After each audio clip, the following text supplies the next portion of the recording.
물상론에서 학업을 한번 보도록 하겠습니다. 자, 경금일주가 목이 있고 화가 없는 경우, 즉 재성은 있고 관이 없는 거죠. 이런 경우 화와 관계된 학교와 인연일 수 있다. 화에 의해서 칼자루가 탄다고 해석하여 화와 관계된 학교와 멀리할 필요는 없다. 이제 이건 있는데 한번 운을 떼봤고요. 자, 학업을 먼저 보도록 하겠습니다. 학업.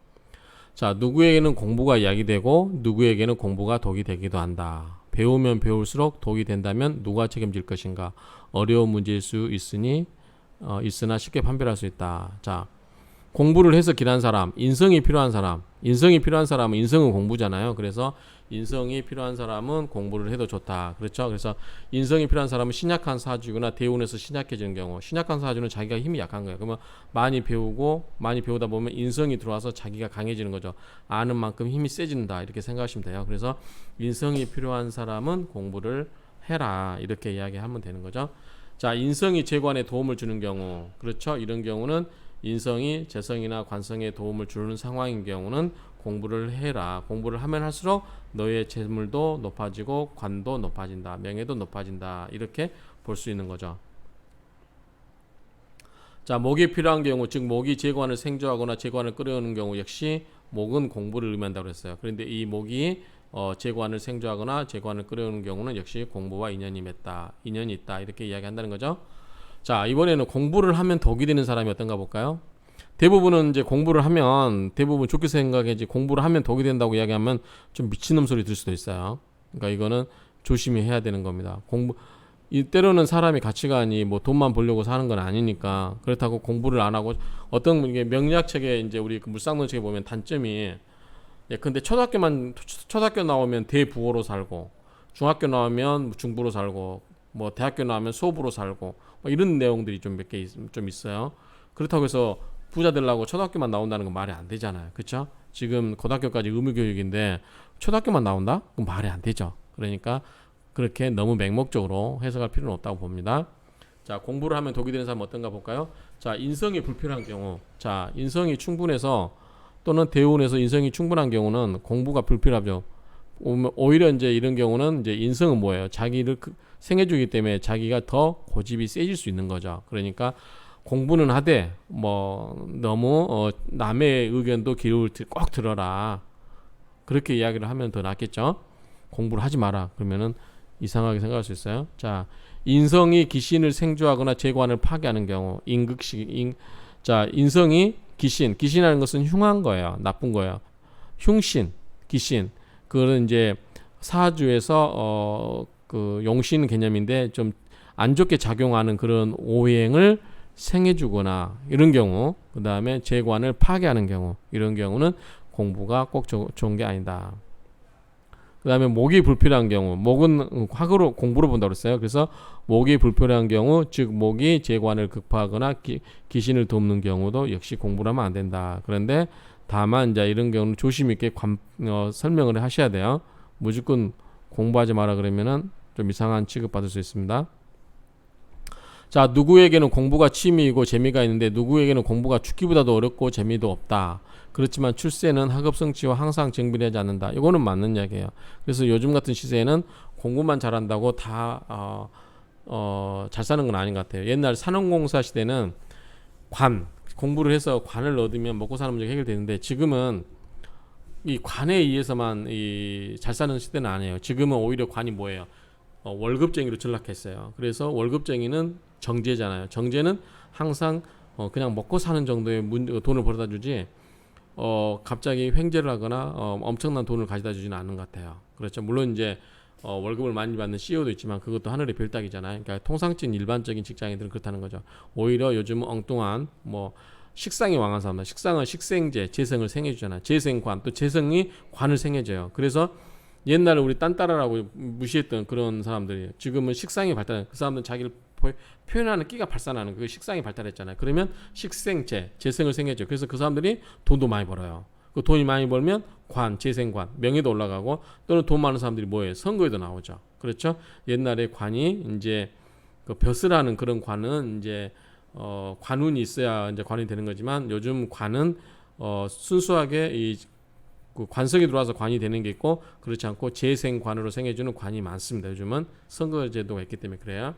그래서 선거에서 얻은 관은 우리가 흔히 아는 그 벼슬자리를 얻는 시험을 봐서 과거 시험에 합격하는 그런 관이 아니에요.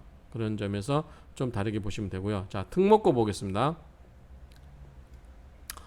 쌍쌍인 사주, 쌍쌍인가 사주가 두 개, 그 위에 오행이 두 개인 경우, 쌍쌍인 경우, 병정 갈등한 경우, 수 없는 사주는 특목고 지나갈 사주다라고 되어 있는데 이유는 모르겠어요. 그냥 제가 거기 나온 걸 정리하면은 이 정도 되는 것 같아요. 그래서 쌍쌍인 사주, 그래서 뭐 예컨대 뭐 을목이 두 개 있거나 이렇게 쌍쌍 있는 사주, 그 다음에 병정 갈등이 있는 경우, 그 다음에 수가 없는 사주는 모두 다 특목고를 지나가면 좋다라고 이렇게 한다는 거예요. 이거는 좀 더 여러분하고 저하고 앞으로 어떻게 이제 이걸 좀 더 구체적으로 해야 될 것 같아요.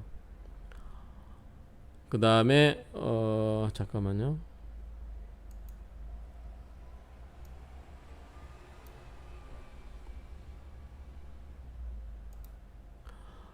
대학을 보겠는데 이 대학 목화토금수 요거는 뭐냐면 이제 앞으로 지나갈 때 진학 지도할 때 우리 자녀가 무슨 대학을 갈까요? 무슨 과를 갈까요? 제가 이제 사주를 보다 보면 과는 대충 알겠어요. 과는 뭐 이제 특별한 뭐 흔히 말하는 그런 과들은 알겠어요. 사주를 보면 무슨 과가 맞는지. 그런데 대학까지는 아직은 힘든 것 같아요. 그래서 대학하고 어떤 대학하고 인연이 있느냐라고 했을 때 그런 부분은 쉽사리 장담하기 참 힘들어요. 그런데 보면 자 이게 맞는지 모르겠어요. 제가 한번 정리를 해봤는데 자 목은 뭐냐면 목의 기운이 강한 곳은 고려대, 건국대, 단국대, 이화여제들은 을목으로 보나 봐요. 그래서 이 목의 기운과 인연 있는 사람은 이런 대학을 가면 좋다라고 보는 것 같아요. 자 화는 연세대, 서강대, 한양대, 경희대, 광운대, 홍익대 이런 데는 화와 인연이 깊은 대학으로 보는 것 같아요. 자 토는 우리가 이제 전통이잖아요. 전통. 그래서 전통학교 그렇죠? 전통을 다루는 그런 학교도 있잖아요. 성균관대, 서울시립대, 국민대 이런 것은 토와 관련이 됐다.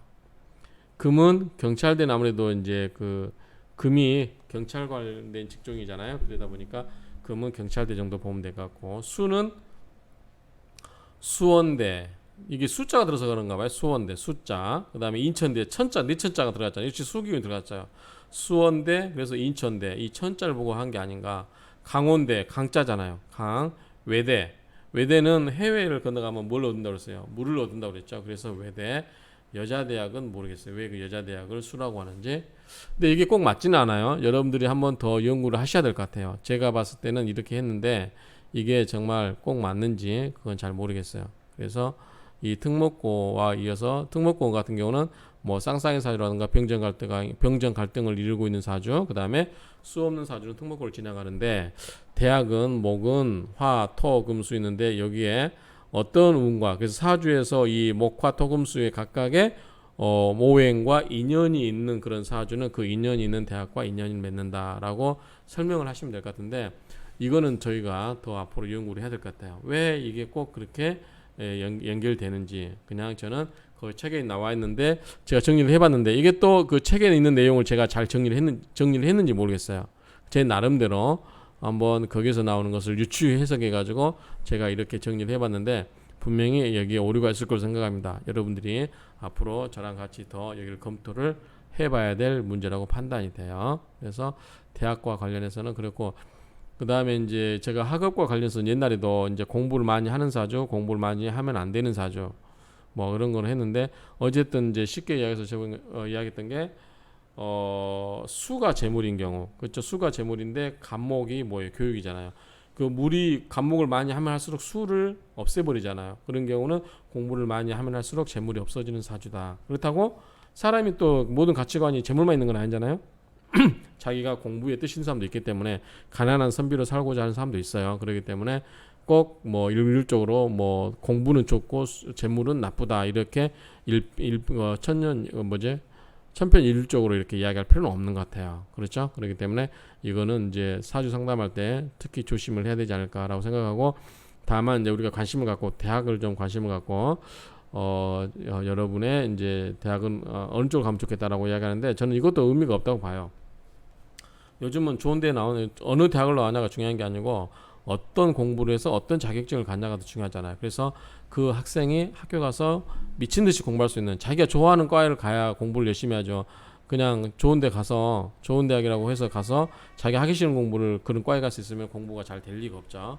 그렇기 때문에 일단 저는 자기 적성에 맞추어서 갖는 학교를 더 중요시한다. 학과를 더 중요시합니다. 저 같은 경우는 이렇게 한번 정리를 해보고 우리가 더 이 부분에 대해서는 더 연구를 해봤으면 좋겠습니다. 감사합니다.